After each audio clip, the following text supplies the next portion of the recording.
Fala galera, tudo bem com vocês? Professor Thiago Henrique, mais uma vez retornando para as nossas gravações para agora discutirmos algo muito importante para as tuas provas do Enem. Vamos falar de problemas ambientais e o nosso primeiro destaque fica justamente por conta das ilhas de calor. Então acompanha após a vinheta.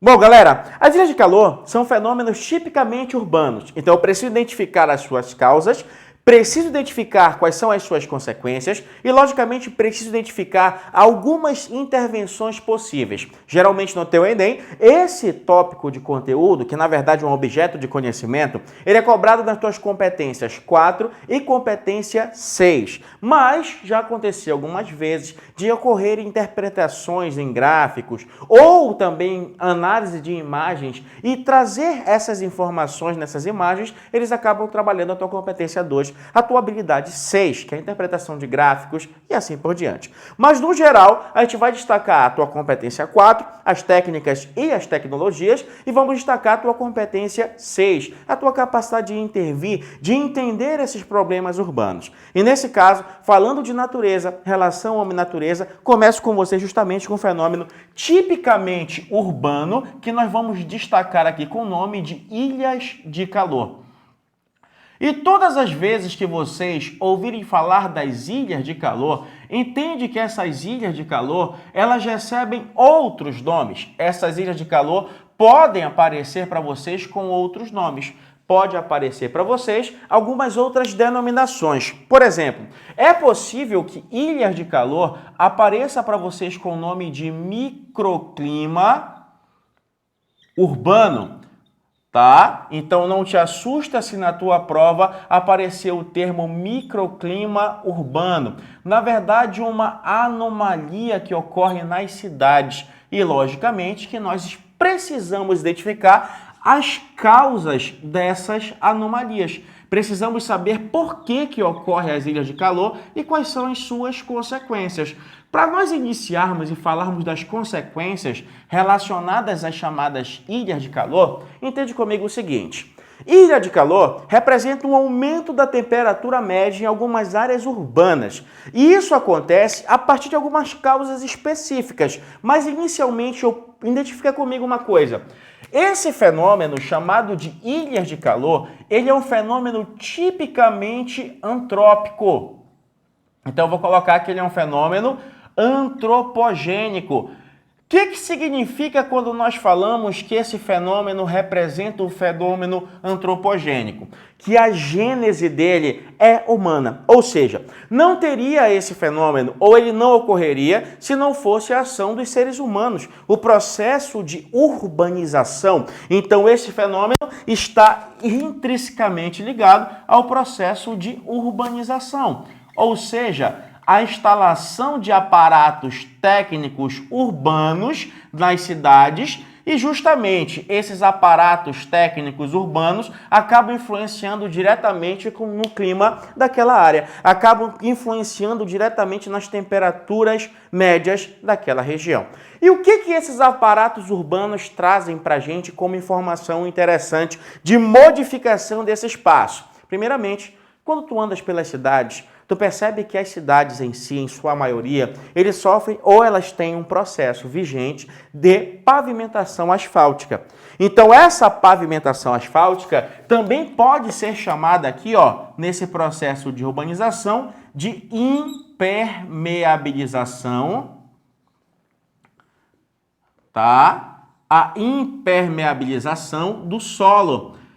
Impermeabilizar o solo significa justamente que tu vais estabelecer nesse solo a instalação de asfalto, concreto, impermeabilizando esse solo, modificando a estrutura permeável desse solo com asfalto e concreto. Além da impermeabilização do solo, um outro fator importante de identificação como causa desse fenômeno das ilhas do calor é justamente o ponto de número 2, onde nós temos a verticalização das cidades. a formação ali de corredores e barreiras para a circulação do vento, principalmente quando essa verticalização ocorre em regiões ou em áreas que estão próximas às regiões que circundam a cidade, principalmente em áreas de rio ou em áreas de mar. Então, as trocas de vento entre a cidade e as trocas de vento com essas regiões aquáticas acabam sendo prejudicadas por conta desses prédios, estruturas verticais extremamente altas. Um outro ponto que também acaba sendo um ponto relevante para a formação de estruturas de ilha de calor, é justamente o nosso ponto 3, onde nós temos aqui o processo de desmatamento. Então, o desmatamento, ele influencia diretamente no aumento das médias térmicas em regiões ou em cidades ou em áreas urbanas. E claro que o nosso quarto destaque também está por conta da poluição. Então, quando nós atrelamos estes 4 pontos, eu preciso entender como é que eles em conjunto agem. Nesse caso, a impermeabilização do solo, a instalação de asfalto, vai fazer com que nós tenhamos uma alteração na capacidade do solo de refletir a luz solar. E nesse caso, quando o solo perde essa capacidade, quando ele passa a absorver mais esse calor, nós temos então um processo em que o ar que está ao redor desse asfalto tende a ficar mais quente. É por isso que na tua prova, o Enem costuma trazer isso, ele pode cobrar para vocês essa impermeabilização do solo como uma redução da capacidade do solo de refletir a luz solar. E nesse caso, é uma alteração do albedo. O albedo é essa capacidade refletiva. Então, nesse caso aqui especificamente, nós teremos com a impermeabilização uma redução do chamado albedo. Guarda esse nome que tem aparecido bastante nas nossas últimas provas. A verticalização criando canais ou corredores de circulação de vento e barreiras para essa circulação, o desmatamento, porque nós perdemos as áreas verdes. Então, aqui um ponto importante, a redução das áreas verdes em uma cidade influencia justamente nesse processo, nesse fenômeno antrópico nas cidades. E aqui nós temos também a poluição, que no caso forma uma espécie de estrutura de clima, de efeito estufa, uma espécie de estufa em áreas urbanas e regiões que são menores do que o clima global. É por isso que, como é muito restrito, como é muito local, nós chamamos isso de microclima urbano, uma alteração da estrutura urbana no geral.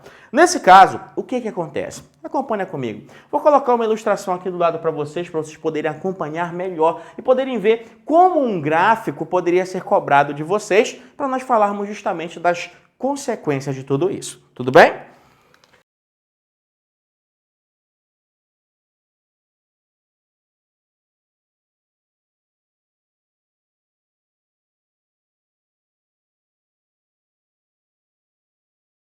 Bom, então como vocês podem ver aqui no nosso desenho, na nossa ilustração, nós temos um gráfico muito comum que já apareceu várias e várias vezes em provas para vocês. Quem faz questões de vestibulares anteriores já deve ter visto um desenho como esse, que na verdade é um gráfico explorando tua competência 2, habilidade 6, a interpretação desses gráficos. E tu percebes o seguinte, aqui nós temos uma demonstração ao lado da temperatura e aqui a superfície, demonstrando justamente cada uma das áreas de destaque. Por exemplo, aqui nós temos a área residencial, aqui nós temos a área comercial, aqui nós temos um parque e aqui justamente uma área residencial novamente. Então, a divisão da cidade, ela ocorre assim. Parques próximos a essas cidades ou no centro dessas cidades representam pontos importantes de quebra desse fenômeno. Por exemplo, tu percebe que nas áreas comerciais, nos centros urbanos, as temperaturas tendem a elevar-se, chega a ser até 10 graus maior do que a média da própria cidade. Então, se uma cidade está com 26, o centro da cidade vai marcar 36 graus, uma sensação térmica de 10 graus acima da temperatura média da cidade. E claro que isso provoca algumas consequências. A primeira consequência interessante e importante da gente discutir é o aumento da temperatura média desses centros urbanos. Então, essa é uma consequência muito fácil de constatar. Então, como consequência, nós temos justamente, ponto de número 1, o aumento da temperatura média nos centros urbanos.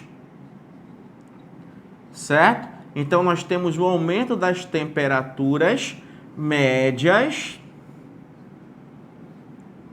Aumento das temperaturas médias nos centros urbanos.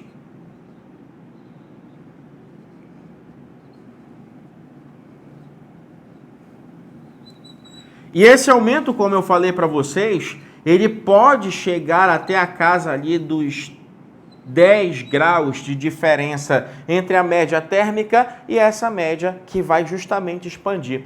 Um outro ponto, mas que pouco se discute também, é que quando as temperaturas aumentam, logicamente que nas cidades os habitantes dos centros urbanos tendem a usar mais os aparatos tecnológicos, como ar-condicionado, tendem a usar mais ventiladores. Então nós temos também, nesse caso, um aumento, aqui o ponto de número 2, essa seta representando aqui justamente o aumento da demanda energética, o aumento da demanda de energia nesses centros urbanos, por conta justamente desse aumento da temperatura. E claro que isso influencia diretamente também na qualidade de vida dessa população. Então a qualidade de vida passa a ser afetada por conta dessas condições térmicas sufocantes. Alguns horários passam a ser impróprios para as pessoas caminharem pelas ruas. Elas passam a ter que ficar fechadas nas suas casas. Então nós temos um comprometimento também com a qualidade de vida. A qualidade de vida, ela vai ter uma precarização, certo? Então, nesse contexto, nós temos problemas com essa qualidade de vida nos centros das cidades. Vou colocar uma seta aqui do lado, representando uma redução na qualidade de vida nesses centros urbanos por causa das ilhas de calor. Mas claro que o que mais hoje é cobrado para vocês é como as ilhas de calor influenciam no fenômeno urbano que está presente na maioria das cidades. De maneira bem simples, os grandes ou as grandes enchentes, as grandes chuvas que ocorrem nos centros urbanos têm relação direta com as ilhas de calor. Tu sabia disso? E por que isso acontece, Thiago? Por que as ilhas de calor influenciam nesses temporais, chamada de chuvas convectivas? Aqui na região norte, chamada de Toró, eu tenho uma playlist para vocês que já fala sobre os tipos de chuva. Tu pode voltar e dar uma olhada nessa playlist. Mas aqui nesse caso, vamos falar justamente de chuvas torrenciais. Justamente porque tu vai lembrar o seguinte. Se as temperaturas aqui nessa região são maiores, nós temos a formação de um sistema de baixa pressão. Aí tu não podes esquecer que esse sistema de baixa pressão, ele é ciclônico. E por ser um sistema ciclônico, ele atrai massas em direção a ele. Então, a evaporação de outras áreas acaba sendo atraída para essa região, porque nós temos um sistema de baixa pressão, uma temperatura maior que se forma aí. Então, nós vamos ter justamente a atração dessas massas e a formação aqui em cima dos grandes centros urbanos, a formação de grande nebulosidade ou grandes massas de chuva, certo? Então, por conta desse sistema de atração, a capacidade dessa temperatura maior atrair massas, nós temos então a formação de grande nebulosidade. Nuvens gigantescas começam a se estabelecer nesses centros urbanos. Lá na climatologia, nós vamos chamar de nuvens cúmulos nimbus, que são aquelas nuvens de chuva muito forte. E logicamente que isso influencia nas pancadas de chuvas que caem nesses centros urbanos, nas chuvas em pancadas, que para a gente será justamente a formação das chamadas chuvas, as chuvas torrenciais. Depende aí na tua região como se fala, aqui fala-se de Toró. Então nós temos as chuvas torrenciais.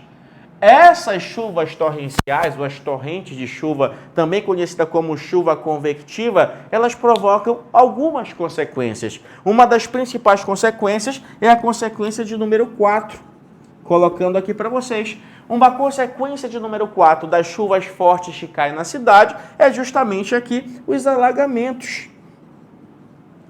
Mais chuva forte, mais alagamentos. Então isso aqui é o fenômeno das chamadas ilhas de calor caracterizado. E lembra, eu preciso saber identificar algumas intervenções possíveis. Se eu já conheço os problemas, eu preciso saber quais são as intervenções possíveis. A primeira delas tem relação direta com a verticalização. Nós temos leis que não são suficientemente amplas para reduzir o processo de verticalização. Não dá para derrubar os prédios, mas dá para reduzir a verticalização como? Gabaritando algumas áreas, evitando que as cidades tenham prédios muito altos em algumas regiões, principalmente regiões próximas a orlas e às margens, certo? Então, as orlas e as margens, elas precisam ser justamente deixadas de lado desse processo de verticalização. Um outro ponto nas cidades é justamente tentar ampliar as áreas verdes, para tentar amenizar a questão do desmatamento, porque as áreas verdes, elas são importantes nesse processo. Para vocês terem uma ideia, essas áreas verdes nas cidades, elas reduzem essa sensação térmica, formando as chamadas ilhas de frescor. Então, elas têm uma importância muito grande nessas cidades para a formação dessas ilhas de frescor. O aumento do desmatamento, logicamente, amplia essa condição de sensação térmica mais elevada de ilha de calor. Um outro ponto relevante para as cidades, como ampliação das medidas para amenizar o fenômeno das ilhas de calor, tem relação com o controle da poluição. E algumas cidades já estão ampliando medidas de revitalização da área urbana, como, por exemplo, tentando mudar a estrutura e a cor do asfalto, fazendo arte no asfalto. Então, isso também pode ser uma iniciativa e uma alternativa. E, claro, a instalação de terraços verdes. Nos prédios, nos maiores prédios, ampliar terraços verdes pode ser uma iniciativa para reduzir também as ilhas de calor. Sabemos que é um fenômeno difícil de lidar, sabemos que é um fenômeno típico das cidades e é por isso que precisamos de um planejamento específico para as novas cidades e para a ampliação das que já existem. E, claro, para lidar com os problemas que já estão aí, precisamos conhecer as suas causas e entender que as consequências são nocivas para nós como sociedade. Então aqui eu quero te agradecer pela tua atenção. Se tu gostaste até aqui da nossa aula, te inscreve no canal, deixa aí a tua dica, a tua dúvida no comentário, compartilha para ajudar com que nós conseguimos produzir ainda mais conteúdo para vocês, tudo bem? Então até mais, fiquem com Deus. Tchau, tchau, pessoal.